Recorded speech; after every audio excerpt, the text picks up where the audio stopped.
Noong Miyerkules ng madaling araw, kitang papunta sa himpilan ng Barangay 13 sa Caloocan ang ilang menor de edad. Dalawa sa kanila, nakaposas na pero tila may inaaway pa rin sa kanilang likuran. Maya-maya, dumating na rin ang ilang pulis kasabay ang iba pang kabataan.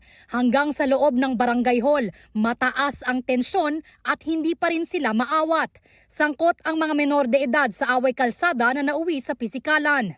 Ayon sa barangay, sa bahagi na to ng A. Mabini Street na ilang metro lang ang layo mula sa simbahan, sumiklab ang rambulan na kinasangkutan ng humigit kumulang 10 menor de edad.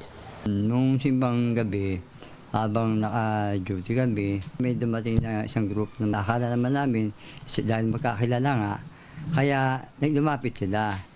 Maya-maya doon na nagkaroon ng kumpuntahan, biglang mabilis ng pangyayari, nagkaroon ng biglang away kaagad, nagkasalpo kaagad. Dali-dali namang yung mga tanod natin umawat.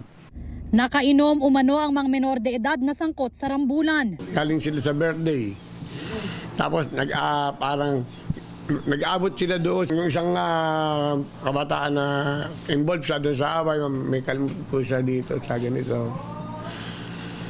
Parang sampalan, kalimutan, sabunutan. Wala po silang mga dalang mga bagay na nakakapinsala o nakakamatay.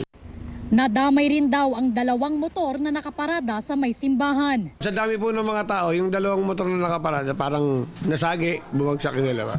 Wala naman sira, tumumba lang. Ang pinag-ugatan ng away, Inamin naman nila na sila yung magkakaibigan din dati.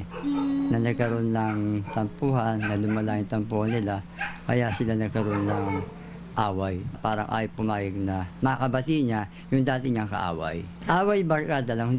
nagkaayos din kalaunan ang mga kabataan ayon sa barangay. Ito ang unang balita. Bea Pinlac para sa GMA Integrated News.